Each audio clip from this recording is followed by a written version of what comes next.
Fresh every Tuesday for MSPs around the world. This is Paul Green's MSP Marketing Podcast. Hello, my lovelies, and welcome to the show. I have no idea what's going on there. This is what we've got coming up for you this week. Hi, my name is Brian Davidson. I own a digital agency called MatchNode, and I'll be talking Facebook ads, more specifically how you can reach B2B audiences on Facebook. And on top of that fantastic interview with Brian later on in the show, we're also going to be asking a very pertinent question.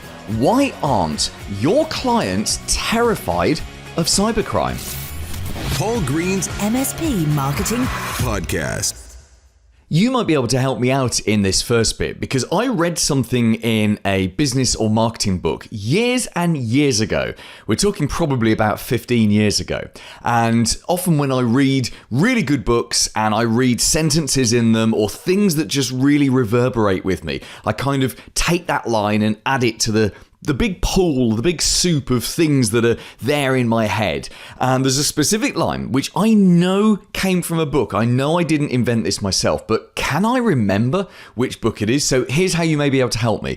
If I say this sentence to you and you recognize which book it's from, could you email me, please? My email address is hello@paulgreensmspmarketing.com, and that will just put me out of the misery of trying to remember which book I got it from. So this is the sentence. This is what I read all those years ago. The average business owner creates a prison of their own design and then locks themselves inside. So let me say that again. The average business owner creates a prison of their own design and then locks themselves inside. And the concept that the author of the book that I read was trying to get across, and the whole point of this is what we typically do as business owners. So when we start our business, we do it for a number of different reasons. Often it's to take control of our time and what we do with our time and to take control of the kind of work that we do.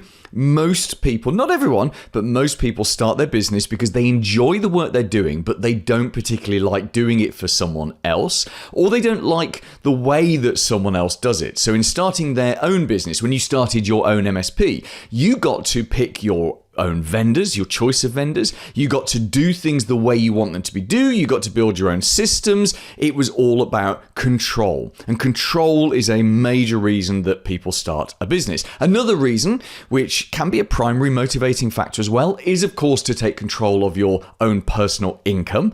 Because of course, when you own the business, even though this isn't the case for the first few years, but when you own the business, in theory, there's an uncapped personal income. If the business is churning out decent net profit, then that can increase your own personal ability to spend money, to earn money and to spend it. So those are one or two of the reasons why we start a business. But what typically happens, not to everyone, but to many business owners, is we start our business, we get busy, we get our first clients on board, and everything is hunky-dory until the point where we hire our first member of staff. Now, there are some people, there will be loads of people listening to this who are one-person bands, one-man bands, who are working towards getting out of being a one-man band. And there are many downsides of being a one-man band. Not being able to take proper vacations is the biggest of them. But there are also some upsides. And I say this as someone, in my last business, I had 15 staff.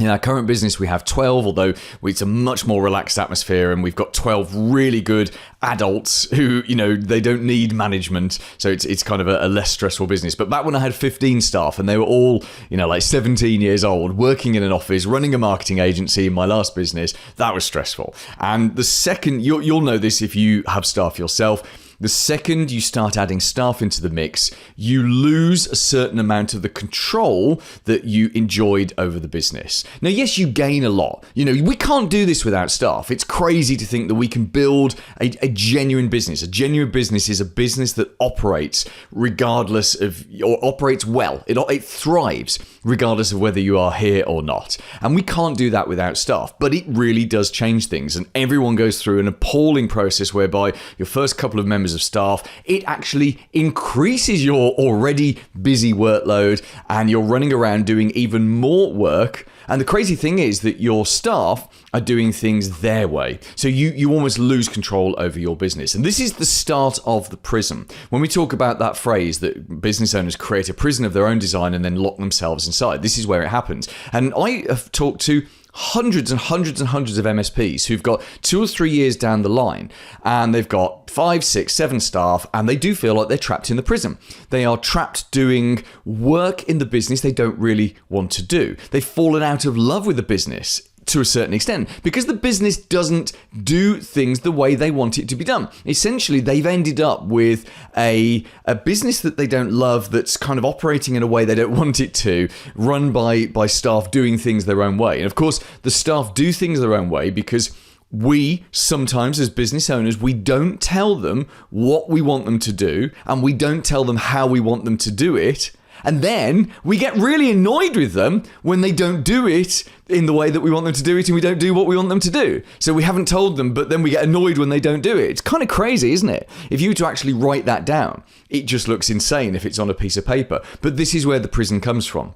And any business owner who is unhappy, they're unhappy with the amount of growth, they're unhappy with the way the business operates, they're unhappy because they can't give all of the clients the high level of service and the high level of delivery that they would like to. This is the prison. If you can't go on a proper, genuine vacation where you leave your mobile off for 2 weeks, that's a proper vacation. If you can't do that, you're locked in the prison. If you're struggling every single month to make payroll, or you personally don't necessarily earn money every month, it's a bit hit and miss whether or not you earn money, this is the prison.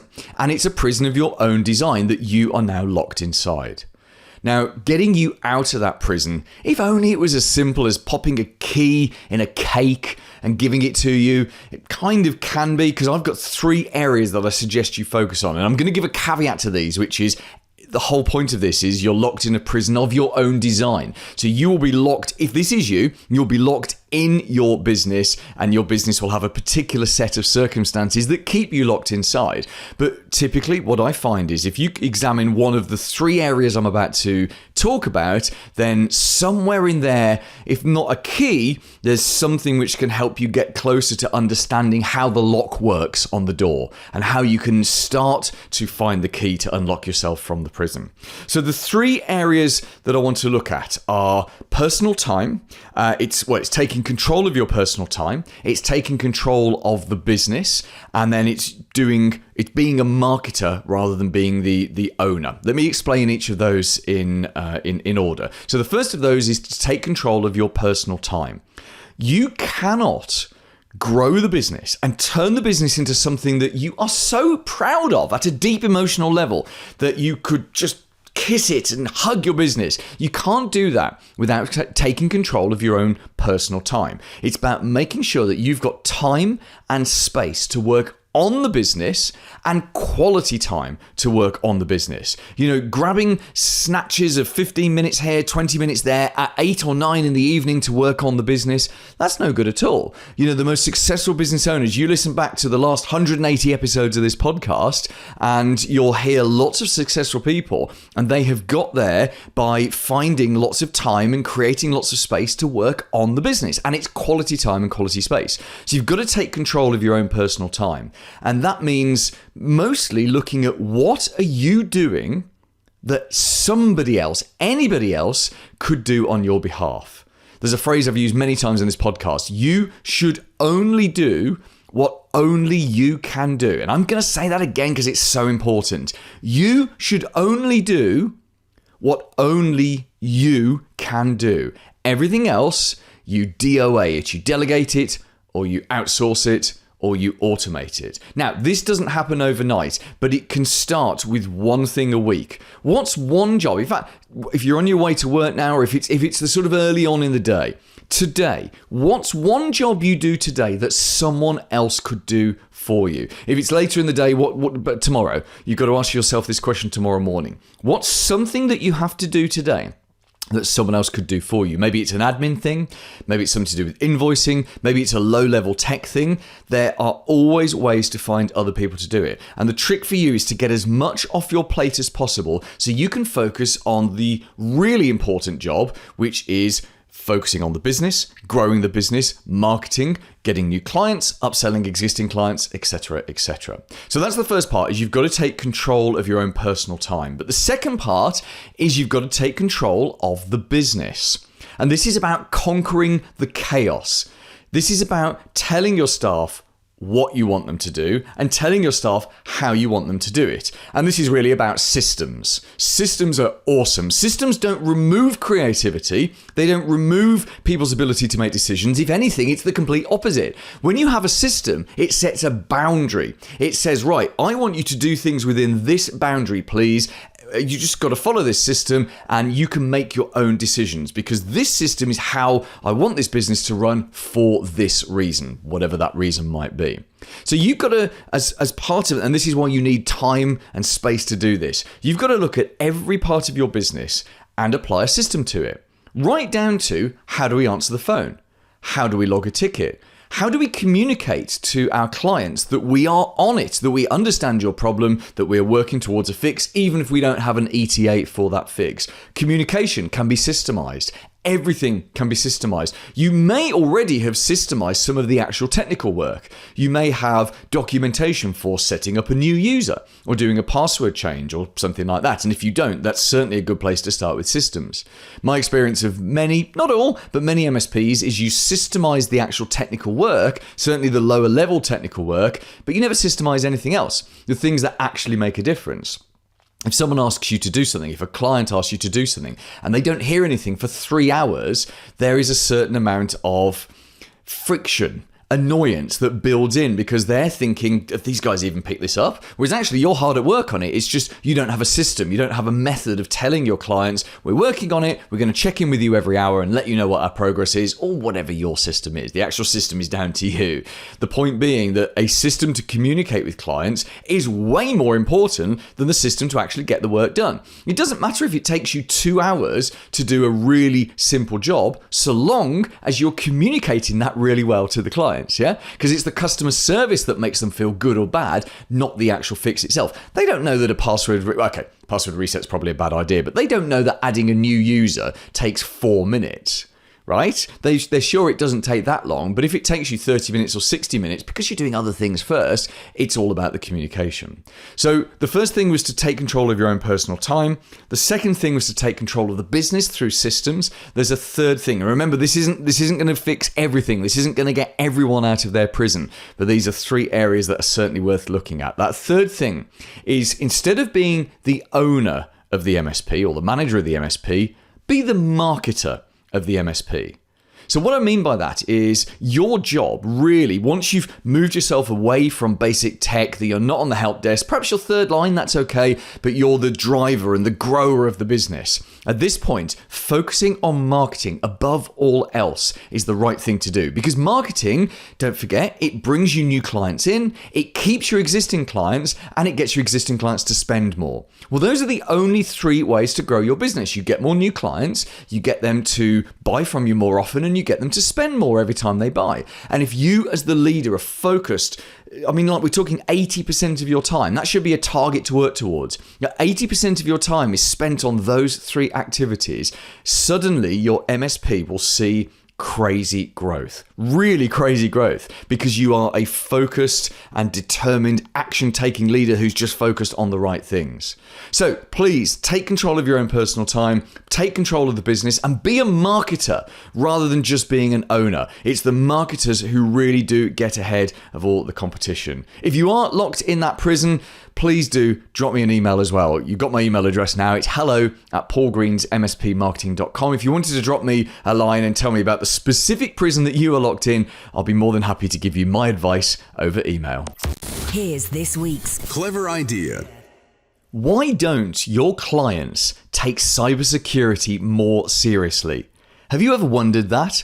There aren't specific reasons why ordinary people aren't terrified of ransomware, why malware doesn't leave them lying awake at night sweating, worrying that it could happen to them. There are some very specific reasons why. And what we're going to do this week and then finishing off next week is we're going to look at why ordinary business owners and managers just aren't aware of cybersecurity in the way that you and I are. And we're going to look at how to wake them up, make it more real for them, and ultimately get them to choose to spend money with you to protect themselves. So if you think, let's start by looking at how ordinary people think. So I'm ordinary to a certain extent. Maybe I'm not. Well, compared to you, I'm kind of more ordinary because I'm not a tech. I don't come from a technical background. I have no tech ability. If you watch me, the number of times when I'm starting to record this podcast, figure out, why isn't my camera working? And it's because I haven't plugged the cable in. I kid you not. That's my level of ability. So before I started working with MSPs in 2016, I was 100% normal. Now, I've been hanging around with MSPs for a long time. I'm kind of normal, but I'm not because I know stuff. I've seen a video of a ransomware attack. Never actually seen an attack itself, but I've seen high cybercrime issues. I've talked to dozens and dozens of MSPs who, clean up and deal with attacks and prevent their clients from being attacked. So even I'm not normal, but compared to you and me, ordinary people, your clients, those decision makers, they don't know what they don't know. And, the problem is, well, there are three big reasons why they're not terrified of cybercrime, or not terrified of the general problems out there. The first is that cybersecurity is only actually on the fringes of their attention. So, for you and me, we read about it every day. It's in all the blogs and the news stories and the email newsletters that we watch. You probably go on YouTube and up comes cybercrime stuff because it's your world. It's absolutely everywhere. And as I said, I have a foot in that world, so I see a lot of cybercrime stuff as well. For ordinary people, they just don't see it. That big hack that happens once a year, that goes national, that goes onto the mainstream news outlets, they kind of see that then. But it's not as big to them as it is to you and me, because they don't realize just how major that is. Don't get me wrong, if they're affected by it, then that's a big issue, if they're directly affected by it, but most of the time they're not. So it's only kind of on the fringes of their attention. And for that reason, it doesn't seem as important to them as other things that are in their business. Even when they are aware of it, the next problem is that they don't really understand it and they can't explain it. If you had asked me to describe a ransomware attack before I watched one unfold in a video, I would have said to you, a ransomware attack, it's something to do with your data being held to ransom. And I wouldn't have understood that actually it's a complete shutdown. Your business, certainly anything that's to do with technology, is completely shut down. Not just shut down, there's nothing there. And I think people thinking, my computer isn't working, they'll think that that's a ransomware, that, this is annoying, I'll have to grab my phone and do it. No, as you and I know, there is no data. There is nothing. It's like being in the Stone Age again. And because they don't understand that, they don't understand it and they can't explain it, so they don't realize what a big deal it is. I think the other thing that stops ordinary business owners and managers not being terrified of cybersecurity problems is that the perception that hacks, ransomware, all these compromises, they only happen to big businesses. I still think a lot of people still perceive that these are very specific targeted attacks, and I appreciate there are a lot of targeted attacks, but you and I also know that there is a lot of malware and a lot of just automated software out there looking for easy opportunities. So I don't think ordinary folk realize that even just having one or two minor weaknesses in their setup can be a big issue for them. Even clicking on one email, one phishing email can be a big deal for them. They really don't realize this at all. So what we need to do is we need to wake them up. And I'm going to give you the headlines of what we're going to do today. And in next week's episode 181, we will deep dive a little bit more into each of these. What we need to do to wake them up is we need to use the 3 R's. The 3 R's are this. First of all, we need to make it more relevant to them. And as I say, next week we're going to dive into some of the detail of how exactly to do that. Now, relevance is really interesting because we have a part of our brain called the reticular activating system, which acts as a relevance filter. We don't consciously have to deal with all of the sensory information that's coming into our brains. If we did, we'd have no time for anything else. So our reticular activating system in our noggin, it does the work for us. It works out each piece of information if it is relevant or not to the conscious brain. So in comes some information about a ransomware attack. The reticular activating system says, nah, mate, that's not relevant. Chucks it out. So you see a piece of information or you hear a piece of information, but you don't perceive it. Well, you do because it's relevant to you, but they don't because they're basically their programming in their brain is programmed that it's not relevant to them. So the first thing we need to do is make it feel relevant to them. The second R that we need to do is to repeat the message. When I was a radio presenter back in the 1860s, one of the things my bosses used to tell me is you have to keep repeating the same messages again and again and again because people aren't really listening. It's on in the background. It's like radio is actually very similar to all marketing. It's a bit background. So you have to keep repeating the same things. You don't use exactly the same words all the time, but you keep repeating the same messages again and again and again and again and again and again until you are sick to death of it. That's the point at which it's starting to cut through, particularly if that relevance filter has been cutting it out. And then the final R, the final thing we need to do is we need to remove choice for them. Next week, I'm going to suggest, and this might be slightly controversial for you, but it is only a suggestion. I'm going to suggest that you make it so hard for your existing clients to opt out of a greater level of cybersecurity that it's almost easier for them just to go along with what you want. And yes, that's going to mean them spending some more money with you. But the purpose of this is not really about revenue generation. That's a bonus. Extra profit is a bonus for looking after them. I'm sure you have a stack of tools and protections and things that you would love all of your clients to buy. Well, what if we make that standard? All of your clients have to buy all the protection so that you sleep at night, they sleep at night, and the chances of them going through a major cybersecurity incident are very low. Now, you may be in a place where you're already doing that with your clients, and if you are, bravo, genuinely bravo, because I think it's the only way you can run an MSP right now. If you're not, then next week we'll look at specifics. How exactly do you get all of your clients to buy all of your cybersecurity offerings and all of your services and protections? We're going to examine those 3 R's, which is make it relevant, repeat that message, and remove their choice. We'll do that in next week's episode. Paul's blatant plug. Here's a provocative question.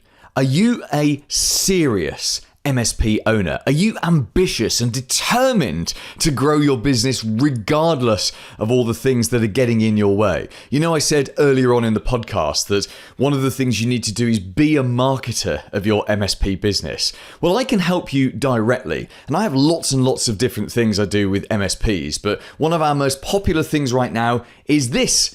If you're watching on YouTube, I'm holding up a copy of my MSP Marketing Action Monthly. It's a print newsletter that we post out. We ship it to MSPs all around the world every month. And it is a physical print newsletter. Why do I go to all the effort and expense of actually getting this written and designed and printed every month? Because I understand that if you sit on the toilet or on your couch or in your car, not when you're driving, or lie in bed and you physically read, you hold something in your hands and you read something, you are 10 times more likely to actually take action on it. The most serious MSP owners, the people who grow their business more, are the ones who take action. And the challenge for me working with any MSP is getting you to take action, because it's the only way to do it. So a really good place to start is to actually subscribe to this. We've done it, we've priced it at the lowest possible price we can to make a little bit of profit for us, but also to get this into your hands. Because if I can get it in your hands and I can get you to read it, you're much more likely to take action. So look, I've made this as easy for you as possible. On my website, you can have a 30-day free trial. Get your first issue into your hands and see what you think. See if it's for you. If it's not, you can cancel at any time. There's absolutely no obligation to buy this ongoing. Although obviously I hope you do. I'm more than happy to take on board the risk if you don't. Go and have a look now on my website. It's Paul Green's mspmarketing.com/action. So get your first issue posted to you free and enjoy 30 days free trial of a subscription that you can cancel at any time anyway at Paul Green's mspmarketing.com/action. The big interview. Hi, my name is Brian Davidson. I'm one of the co-founders of Matchnode, and I'm a Facebook ads expert. And Facebook is one of those really hard things for MSPs to crack because, as we know, it is a consumer social media network. We could argue the consumer social media network. And we kind of know that everyone we want to reach is out there on Facebook. But of course, Facebook isn't primarily used as a B2B social media platform in the way that LinkedIn is. So, Brian, before you tell us how we can use Facebook and Facebook ads better to reach decision makers, tell us a little bit about you. What qualifies you to be a Facebook ads expert? Sure. Well, I started running Facebook ads from the very beginning when we were running right-hand rail ads on desktop only. I was in-house at a sports recruiting agency. And, I've seen the evolution throughout the years. We started Matchnode 9.5 years ago. One of the things that really stood out for us in the marketplace is a lot of the other agencies out there either started creating websites, running Google AdWords, running SEO projects. We realized that we had social first DNA, and that's what we've led with. And that's led to the majority of our clients running paid social campaigns and engagements.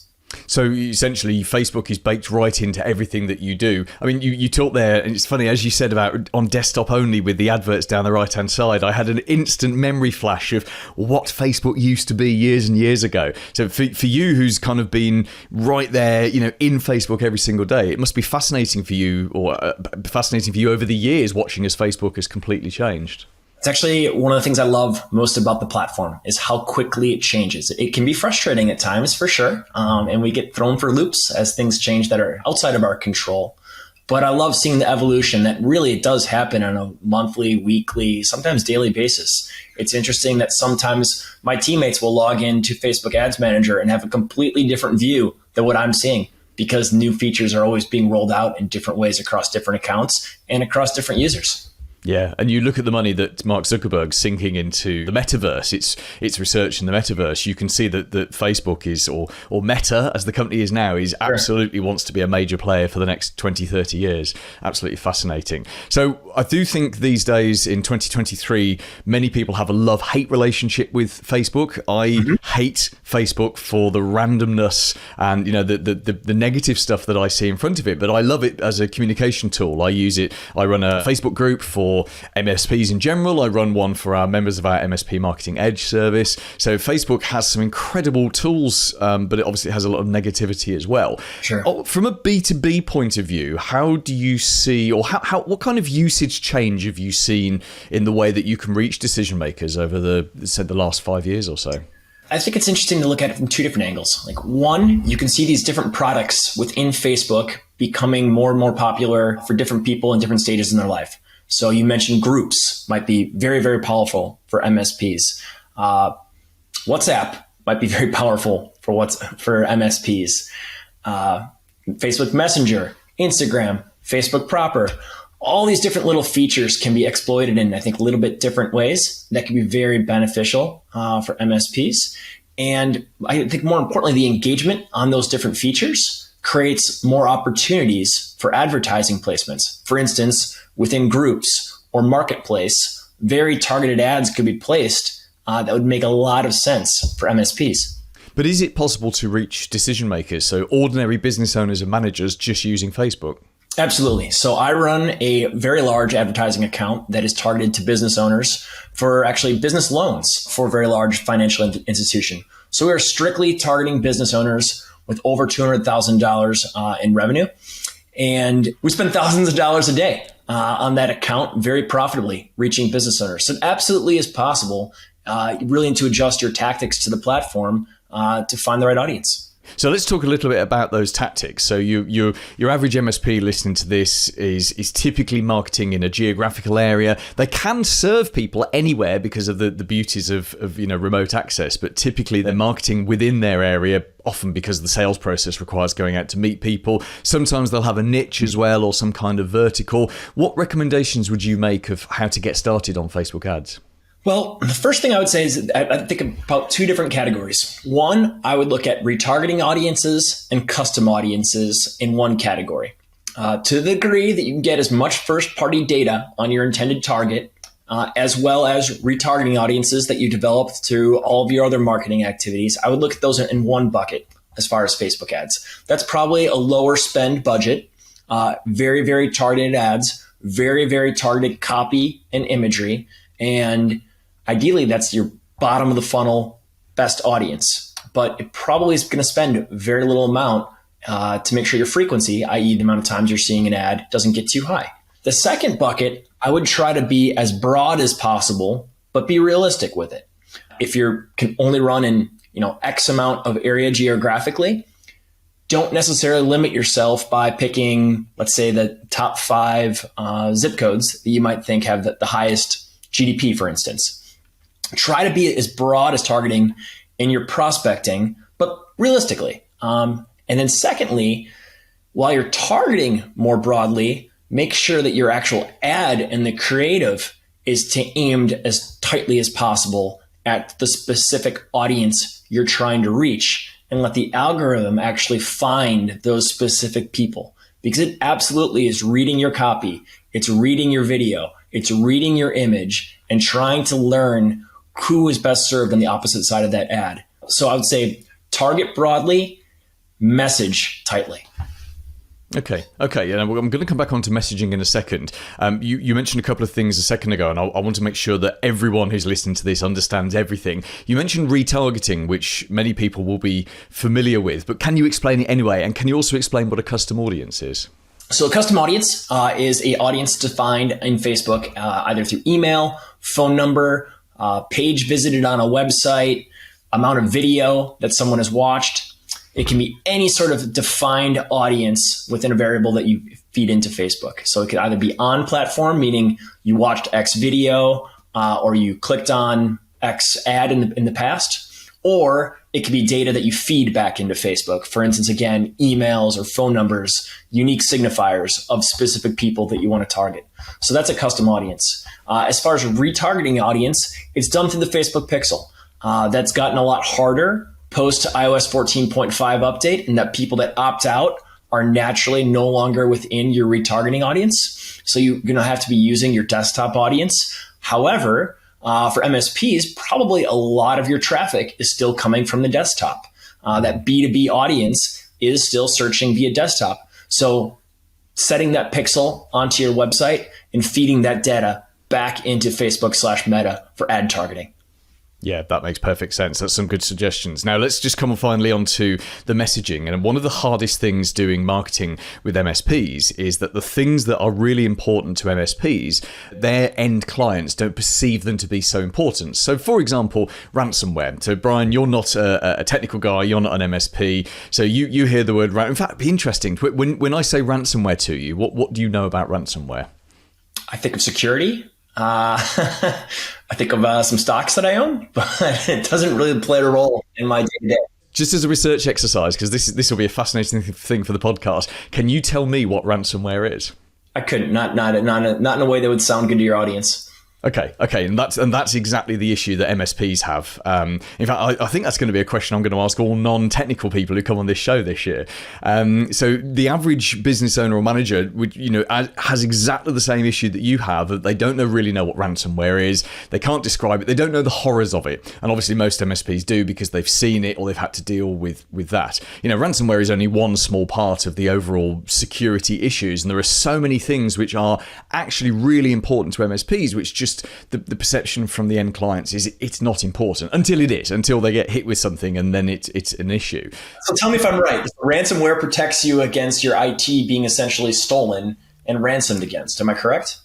Kind of, yeah. You're in the right ballpark. Ransomware is where someone blocks you go into work tomorrow morning and your screen turns red and it says your data has been encrypted. To get it, you've got to pay X $1,000 in Bitcoin. That's ransomware, and that's just the start of a hell week for you. But yeah, no, I mean that was a pretty good guess at it. So the issue is if you put messages like ransomware, cybersecurity, backup, all the things that are important to MSPs to deliver, if you put those into the marketing messages, the business owners that you're trying to reach will slip into a coma because these things just aren't of interest to them. So obviously that has an impact on engagement, it has an impact on response. What kind of messaging do you find works best in Facebook when you're reaching B2B? Is it a very straightforward message, or would you be a more amusing? Would you use more entertaining content and imaging, for example, because of the platform that you're using? I think it goes back to the classic Simon Sinek thinking of start with your why. Why does this audience care? I wouldn't try to be too technical. I'd try to either classic advertising 101, try to think of the pain that I'm solving or the joy that I'm creating, and try to lean into those as much as possible. Some of these products might not necessarily be in either of those categories, but ransomware certainly is. The pain that would happen if you aren't set up properly from a security standpoint is pretty large. There's also then the peace of mind in the joy category when you're set up properly from an IT standpoint. So I try to think not necessarily B2B. I try to think classic consumer messaging, advertising 101. Yeah, so you're reaching people. The fact that they're on Facebook or the fact that they're business owners is almost irrelevant. It's still just people trying to reach people. Yeah, and hitting them with the message that is targeted to them. So my ads for business loans are very, very targeted to business owners. Yeah. They would not make sense to my wife, but it certainly makes sense to them. Yeah, and in fact, actually, something not making sense to someone outside of the audience shows that you've got a very, very targeted message. Okay, Brian, just before we finish up, can you just give us 1, 2, maybe even 3 things that when you start working with a new client that you wish that they knew about Facebook ads? So if you like, common misconceptions that you have to put right, or common myths, or just things that you wish that people knew about Facebook ads. By far, the number one thing that I get all the time is my audience is only on Instagram. Or my audience is 25 to 34-year-old women and they're only on Facebook groups. My audience is this. This is the person I want to reach. And to my statement earlier, the best way to use Facebook is to lean into the algorithm and go as broad as possible. My business ads that I'm running right now to very specific business owners, the majority of them have no targeting at all. The targeting is all done through the creative, and leaning into the algorithm as much as possible is by far the most efficient way to use the platform, rather than thinking, I know this exact persona. I think because mainly of the press, going back to Cambridge Analytica, the Trump election, targeted ads, everyone feels that, and you're told specifically through political campaigns that they are targeting, let's say, a very specific state and a very specific voter because they have so much data on that person that they know they need to swing them over to their side. Well, the majority of marketing isn't that way. Like when I'm selling my business, I'm not trying to sell it into one specific state. I'm willing to sell it to any business owner. And in fact, if I think of most of our elections, like in the United States, if we didn't have an electoral college, we wouldn't have these targeted ads in any geography. They'd be trying, again, to be using the algorithm to go broad. So I think that political backdrop and all these political stories that you hear have people thinking that they should go really, really narrow on the platform. And yes, the ads are very, very targeted, but you doing that microscopic targeting is not the most efficient way to do it. You can do it, again, like we mentioned, on the retargeting side and the custom audience side for very sharp targeting. But your broad targeting, I would do that at the ad level.